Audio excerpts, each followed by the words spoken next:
views and opinions expressed in this program are those of the participants and do not necessarily reflect the views of BronxNet or the program underwriters. We're continuing the celebration of National Arts and Humanities Month. And coming up next, R&B singer and songwriter Amanda Holley joins me. Hear about her life, her journey, and actually what's next for her. That's coming up on this edition of Perspectives with yours truly, Daren Jaime. What's on your mind? Let 'em know. Express what's on your mind. What's on your mind? Let 'em know. Anything relevant to life, you bring it to the table. Whether you make a move solo or a movement with a stable. No fables, you speak on your decisions. Cause in the long run, it's your voice, your views, your vision. Keeping it real with many messages for you to know. This ain't radio, but DJ runs the show. Entertainment, he rocks it. Politics, he locks it. The host with the most would handle any topic. Don't forget to share your perspective with shines of light. Cause it might make a difference in someone else's life. Make a difference What's in your someone's perspective? life. Express what's in your heart and your mind. Share your perspective. What's your perspective? And hello, everyone. Welcome to another edition of Perspectives. I am Daren Jaime. And of course, we thank you for watching it. You can watch Perspectives every week here on BronxNet's Channel 67. Well, if you got Optimum, you can check us out there. Also on the World Wide Web at bronxnet.org. Of course, we ask you to stay connected to us on our social media platforms. There you can find out about some past episodes. You can also link up and find out what's happening in the future. But most of all, it gives you an opportunity to also share your perspective. You never know. It just might make its way right here into the show. But coming up, as we are talking here, we're talking music, we're talking arts, and we're talking about a very special person. Growing up in the orchestra pit, where her mother was a cellist, she played symphonies. Her father wrote for Sarah Vaughan, and her aunt wrote for and co-managed and trained Stephanie Mills. My next guest engrossed herself in Whitney, Mariah, Aretha, Ella, and Billie's healing and inspiring vocals. She began playing the violin at the age of 2 and performing live for thousands at the age of 7. Wow, she's come a long way, and since then she's joined me now to tell a little bit of her story. Her recording artist, she's an R&B singer, Amanda Holley. She's also got some acting that's getting ready to take place. We'll get all into the show, but Amanda, good to have you. Awesome to see you. Awesome to meet you, Daren. Great to have you here. Thank you for having me. Well, no, listen, it's our honor to have you as well, and you're a very busy person. Well, I'm not, Yeah. it's a little crazy because I'm an up-and-comer, so I'm on that in-between zone Right. where it's like, it's popping, but I don't have the pop-in budget just yet. Right. It's about to pop. So The yeah, budget's it's a about pre-pop. there it is. Wait, it's a popped, but yeah. Yeah. Okay. Well, let's talk about it a little bit. So, you're talking about the in-between phase, right? But you Mm-hmm. just got finished dropping your new EP. Yes, okay. The first single off the new EP just dropped like 10 days ago.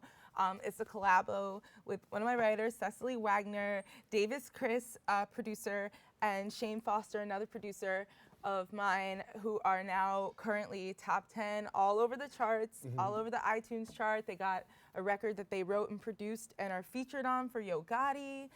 They did Iggy Azalea's, one of her big singles on her new album, and they're top 10 on the R&B chart themselves. So when we all met the day that we cut this record, it was crazy because the VP of CSAC, James Leach, who is a supporter and a wonderful human being, he actually set up this session, and it was like, oh, let's just hurry up and get it in. And it was literally, I had the flu. No. I had just opened Style Fashion Week LA, and I had the flu on stage, and like, don't even ask me how, but it just, I don't know, the performance still like went amazing. I don't know what happened or what took over for me, something bigger. And I was exhausted, and I'm like, I don't know if I should go, new producers or whatever. I've been working with multi-Grammy winning producers and composers since I was a teenager. But I always like to put my best foot forward in any session. And we wrote and cut this record inside of 2.5 hours. And because it was amazing because I really had no filter at the time because I wasn't able to put on my glossy, personality and stuff. And so you could really hear how I was actually feeling and what was actually going on at the moment. So the song was really empowering for women and anyone who's been in a relationship that is emotionally destructive or toxic. And then that's how it kind of started with that crew over there. But that single just dropped So recently. you're having a bad day, but then you get this good outcome. It was so crazy. We wrote and recorded the whole track, backgrounds, everything, inside of 2.5 hours from scratch. My producer, the chords, everything, in 2.5 hours. And he didn't even like, we didn't really think anything of it because we kept working on other stuff. And then I'm running around working with all these amazing producers and stuff. And I just really, it even took me a second to digest the emotion. right. And then we cut a shot for the video recently, and it was like, I don't know, it was so cathartic. And I couldn't help but like cry, like as we were shooting, because I just felt like for the first time in my life, and I'm sure a lot of people have had this happen, I really was like expecting better for myself and actually deciding and making that decision to be in a better space and look out for what I need to do in the world, not in a negative way or a self-centered kind of way, but just in like a, okay, if you're gonna be like that, like, that's fine, but it's not my job to like try to save you. You know what I Right, mean? Like, right. I have to do what I came here to do in the world, because I'll be better for the people in general that I want to be here for, kids, stuff like that, if I actually look out for my purpose instead of downgrading. And it's also a song for self-worth. So you got music with a message, right? But I didn't know it at the time. Right. I was just like helping myself when I wrote it, you know, and feeling how I was feeling. So that was just, yeah. Yeah, so to get to the place where you can even write this, you know, you've got great family background. It's all, you know, a It's lot kind of crazy. Yeah, tied to music. It's insane. So my mom pretty much raised me. My mom played in orchestra pits. My mom's a classical cellist. She went to Manhattan School of Music, head to head with Juilliard. I mean, it's like one of the best schools on the planet. Studied under a pupil of Pablo Casals, who preceded Yo-Yo Ma. He was like the father of like, you know, what it meant to be an insane, absurd virtuoso on the cello for pop culture in the classical community. And I picked up my first violin at like 2.5, and my mom sent me through like different Suzuki schools and stuff like that. And then I met my dad, you know, like it was first or second grade, and I discovered that he wrote for Sarah Vaughan, which basically explained why I'd been composing, because my mom wasn't a composer. My mom just said, you know, she said, you get that from your father. But I thought my father was dead. Like, I didn't even know he was still alive or anything. Wow. And I met him. He wrote for Sarah. And then I met my aunt shortly after that and found out that she wrote for Discovered, co-managed Stephanie Mills, and got Stephanie in the Wiz. And I said, you know what? This is why my life is a little different. Because I have all this, like, all these good genes for music, which means more to me than anything. So it started to connect for you. Yeah, it started to make sense. So what happens from there after you get this, right? You find out mom, dad, aunt, you get Oh the my connection. gosh. It inspires you, of course, to go on and. Yeah, I mean, I dealt with a lot of different stuff growing up. My parents unfortunately suffered from extreme mental illness. My mom is still with us, and I love her so much. And I had a lot of adversity too, just because of my race and not having money and all those kind of weird things, and some people in my own family not accepting me and all that. But music and performance was the one place where I actually had a voice and I could say what I needed to say, and it transcended all that. You know what I mean? So I started performing for like thousands of people. People would just ask me to sing. I didn't sing because it was like, oh, I just walked around doing it because I thought that was just the normal thing. Right. And people would ask me, and it just made me feel so happy, like I was flying, you know? And then started doing shows with the State Theater in New Jersey. I was born in Newark. My mom was in the pit, and the program director for like the kids programs, she kind of was like, you know? And then my little music teachers and stuff would be like, wait a second, this girl, and put me up on stage. And then eventually worked my way to off Broadway. and doing a lot of shows and becoming a member of the Actors Union, studying with Juilliard coaches who took me on and took me under their wing when I was little, from like 10. Sang with Les Paul at Iridium. My aunt's best friend and writing partner, she calls him a writing husband, is Dennis Doc Williams, who is the musical director of the OJs for 40 years. Wow. And Uncle Dennis was like, you know, I know you love theater and you love jazz, but you're a songwriter and you're a pop artist and you're a pop star. What are you doing? And I just thought I was too ugly. I just thought, you know, I don't want people to see me up close, and I don't want to do film. I don't want to do pop music because people are going to be looking at me, and it's a crazy world, and I already had a crazy life, and I don't want that. I want, you know, I want to be somewhere where I could just sing and make music and everything. And You're not just making music. I mean, you're making a difference, and you're making an impact. Hopefully. No, well, you're doing it so far. I'm gonna come back, take a quick break, come back and talk to you a little bit more. I want to talk about going out west. I want to talk about LA. LA. Right. We'll talk about what goes on in LA. Listen, Amanda Holley is our guest here in studio. Stay with us. We will be right back. We got more show coming up right after this.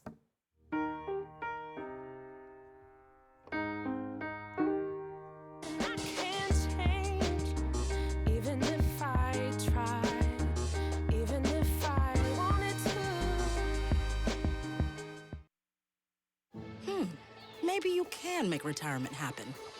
After all, you made this vacation happen. Double points with every purchase? Cleverly merging promotions, Love it.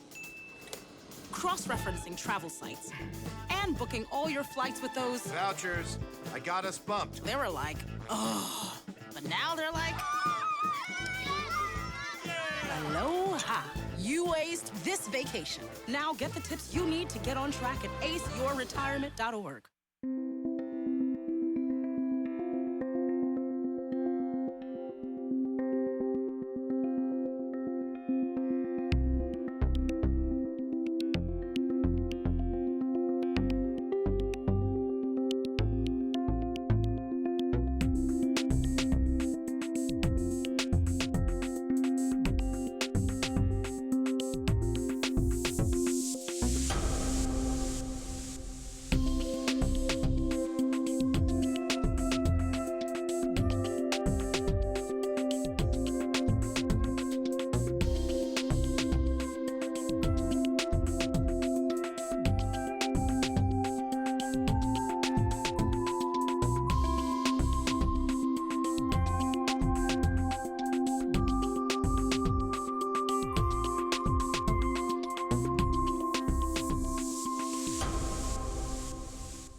And welcome back to Perspectives. In case you're just joining us, we are continuing our celebration of National Arts and Humanities Month, and we've got a very special guest, R&B singer, songwriter Amanda Holley's been here sharing with us a little bit about, you know, the career so far and your family background. We talked a little bit about that, and then you shared about walking the stage and being on stage and performing. And I know recently you just came out of a very special performance. You opened the New York Fashion Week season.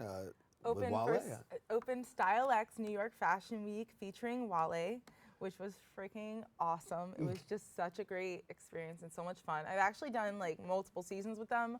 This is actually my 4th season over the last couple years with Style, and I've played with them East and West Coast. I've done about 80 shows since the first record. 80 shows? Yeah, first record dropped off of Tommy Boy Warner Brothers. Did about 80 shows between both coasts in the first 18 months since the drop. Wow. And then really went underground in developing this EP, and this was the premiere performance, like just specifically for this part of my life and this chapter. So what does it mean to be at Fashion Week and be able to perform? You did Fashion Week New York, you've done Fashion Week Los Angeles. It is so interesting. You know why? Because it's not like, it's different from doing a music show. So I've played at Highland Ballroom, I've played at like Carnegie Hall. Carnegie Hall. I've actually played my own music and sang my own music at Carnegie Hall, thanks to Michelle Pascal and Myra McKinley, musical director for Earth, Wind, and Fire. So that's like, I mean, it doesn't really get any more like emotional than that. Right. But Fashion Week is really special because the energy is awesome and the fashion is awesome, and it's always interesting to reach every kind of person, like people who aren't just there for the music, but might be there for the fashion, but the music does something for them. The exposure, right? I mean, you've Oh, been that exposed to, you've been too. That exposed. too. Yeah, they're in like 200 countries. Like they air to like 200 countries. They get billions of impressions. So I always get like a lot of different people from around the world that like normally don't tune in to like the upcoming indie, you know, artist scene. They're like more into the fashion thing, but they'll always find me. Like it's, I don't know, it's cool. I love it. So what motivates you, because we talked at the beginning, like you feel like you're up and coming. I mean, if you're doing 80 shows and you're going back around 12 months, I think it's a little bit more than up and coming. But what motivates you really to do what you do and to do it at such the level that you're doing it on? Because, you know, for a millennial, you've had a lot of great accomplishments. I mean, you got great family in terms of that musical background. You've had great experiences, and you've played at places and you've been to places where many people literally would die to be and still never had the experience, right? It is pretty amazing. Yeah. It was pretty insane when I was backstage with Michelle and with Myron and Stacy Lamont, who's an incredible drummer who's played with. They've all played with like Whitney and Aretha, like everyone you could think of. And I'm backstage, and it's their first time at Carnegie too. Wow. I was like, this is such a blessing. This makes everything worth it, you know? But the motivation for me isn't even like, all I feel is this overwhelming, like, oh, I just want to be with as many billions of people as I can and just spread love and light in the world, but I can't stop. I just can't stop the music, and the music is what does it. Obviously, I believe that that's something greater than we are, that obviously the music comes from something greater. But it's just my purpose, and also ultimately wanting to be there for like kids and really try to make a positive impact on this planet. Not that I'm like goody. I am definitely far from perfect.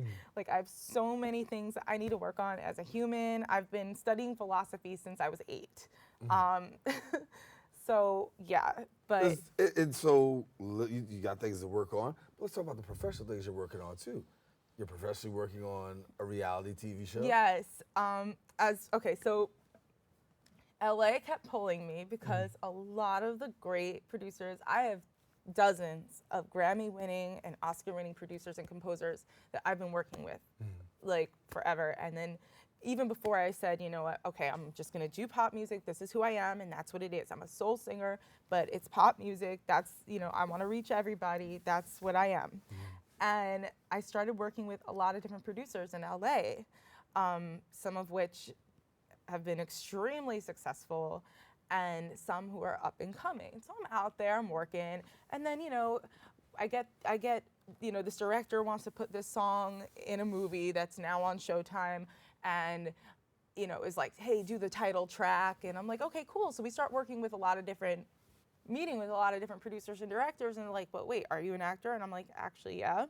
I studied with some of the greatest actors, Tony and Emmy winning, since I was a kid. But, you know, I need to be like, you know, whatever. So anyway, the short version is that I end up getting, and this is by complete and total chance, no pun intended, this one producer invites us to come to a filming. And I walk in and my jaw drops to the floor because there is this woman I saw on TV as a little kid. Always knew I should study with, never knew her name or anything, and her name was Bobby Chance, and she was E! Hollywood's acting coach to the stars. I didn't even know, you know, and I had like tears. I was like, I know I'm supposed to be here. And the other producer who was there that night recruited me to be a part of her reality show. It's based around her. And so I didn't really think they were serious. Because I'm like, well, I'm more of like a singer. They're like, we'll follow your music, we'll, you know, integrate all of that. And it's a labor of love. Like, this has been a really amazing project. So we'll be for singing in me. 2020. In 2020, yeah. All right, well, listen, I got more. I want you to stay with us. Amanda Holley's telling us about what is happening in her life, in her acting, in the music, and we'll get some more from her. So stay with us right here on Perspectives. We'll come right back right after this. Well, Thomas, you've got prediabetes. But with more exercise and a change in diet, it can be reversed. I've tried exercising. It just makes me hungry for bacon. I love bacon, too. And who really likes to exercise? Not me. Me neither. Nobody. So we're good? What? Oh, you still have prediabetes. big time.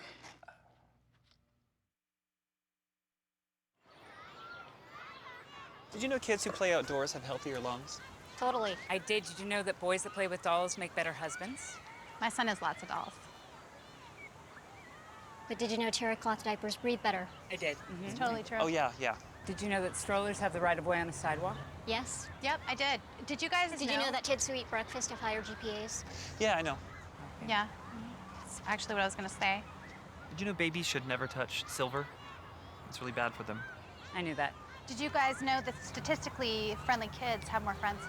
Mm-hmm. Yeah. That's obvious. Did you know most people think they're using the right car seat for their kid, but they're not?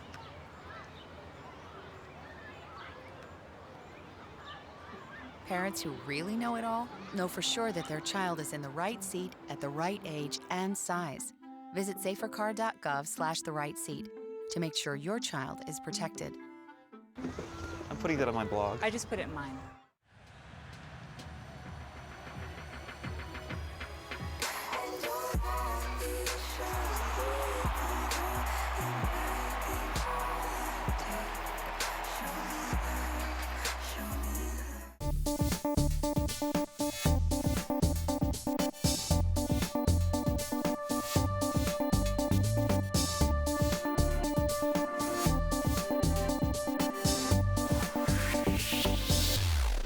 And we're continuing our conversation with Amanda Holley, R&B singer, songwriter, and I mean, you talk about being in between, right? But what else do you have that you really want to accomplish?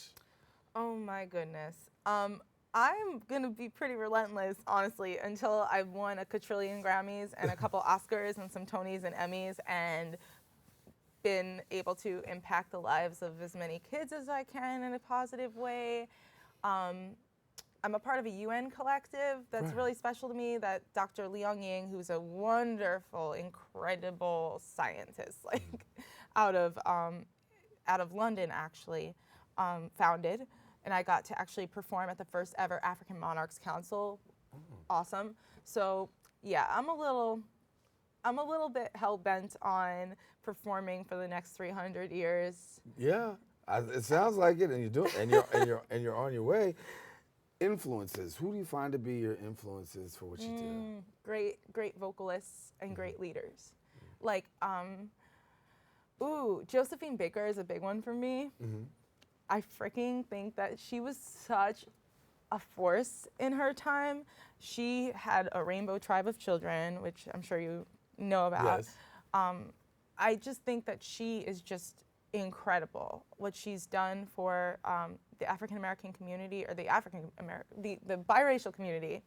But let's see, as singers, obviously, like Aretha, who I actually got to hang out with a few times. Okay.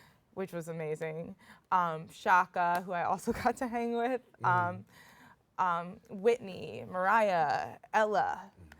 Actually, Ralph's dad, my manager's father, discovered Ella and put her on the map. And put her on stage for the first time. Billie, too. So it was really funny because I used to listen to Billie Holiday just to get through the day. And so, hold up, you're a millennial, right? And so here you are listening to Billie Holiday. Very weird. Right? My music teacher gave it to me. Right. So do you find that, because that's the word is old soul, right? Do you find yourself to be like this old soul? Yeah, I feel like I've been here for thousands of years. And I also feel like I'm out of place most of the time. Like, really? But I love like the normal things. Like I love going out with my friends. I love to go shopping, of course. That's my favorite sport. And everything.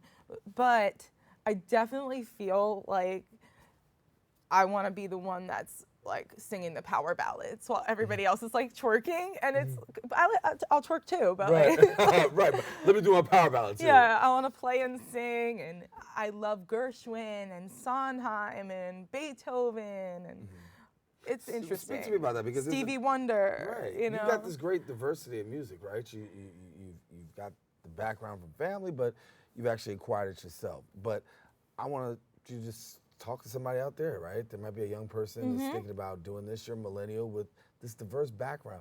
Talk about the power of diversity and how it's actually worked for you. Oh, it's amazing. Okay, so first of all, I'm a biracial. I'm black and white. My mom's Italian, my dad's African American Of course, he's got some Cherokee, Egyptian, Irish, English, stuff like that, because most African American people, we have been through some stuff and in history.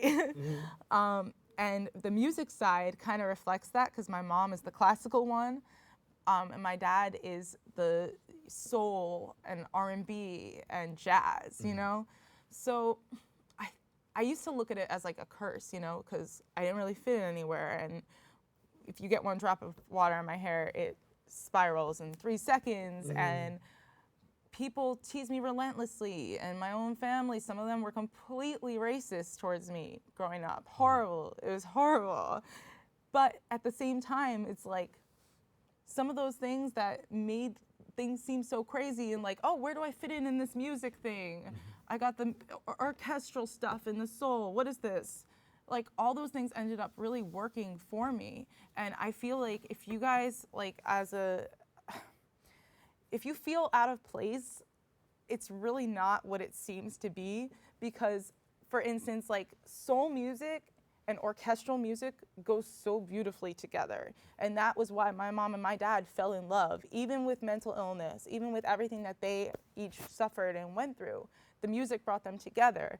And having this classical background with my soul and my blood, it does so much for me, because I hear things in a different way, or even my life, like challenges that I've been through, things that I thought I'd never survive. Like, those things enhance my art and creation so that I can then be there with like you guys, or if I'm having a show and like there are a few people that really get something from what I have to say, even on a song that I'm terrified to sing it, because not from the vocal, that's whatever. Like, I got 5-octave range. Like, I'm not really worried about that. But emotionally making myself vulnerable, people get something from that. That makes it all worth it. So if there's something that you're going through, or something that you feel is like, oh, like, why did I get kind of cursed with this situation? I can promise you, no matter how bad it seems, and trust me, like, I've been through it all, like, no lie. I really have. But you made it through. And it has, my journey is more rich because of it. And I am a hypocrite, because there are days I get up and I feel just like, you know, whatever. But whatever it is that you guys are dealing with, it's going to actually help you. Even if you feel out of place in the musical climate that we're in currently, because that could be a little bit tricky too. See, I'm gonna give you the segue, so that way when you want to do it later on, you can do a segue called Advice by Amanda. There it is. Hook you up. Amanda Holley's been our guest. Thank you so much for coming. Thank you so much. Stay in touch, okay? Will do. All right, Amanda Holley coming to a screen near you. You can just hear her wherever. She's gonna be around. So I'll be around forever. Right. I'm relentless. Catch her on IG, Facebook, Instagram. You know. At Listen to Amanda. There you go, and they'll be able to catch her. Amanda Holley, you. thank you so much for coming to share with us, Amanda. Amanda's been with us, and she's been our guest today here on Perspectives. Want to thank her, but I also want to thank you for watching, for listening, and yes, if you get the opportunity, share your perspective, as diverse as it may be, with somebody else. You never know. It just might make a difference in somebody else's life. For all of us here on the Set of Perspectives, I'm Daren Jaime. Curlew, Lindsay, the rest of the staff, listen, we want to thank you. See you soon. Take care. God bless. What's your perspective? Let them know.